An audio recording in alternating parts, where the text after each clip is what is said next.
It was a little bit scary, but I think as time went on, I got used to it. And I think our tutor, Emir, was really, really open and friendly.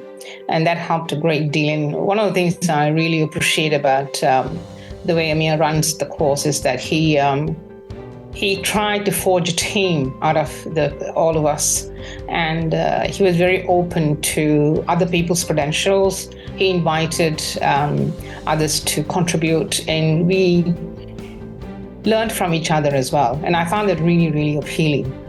The fact that he respects that his students have other skills, their own expertise that they can bring to the course.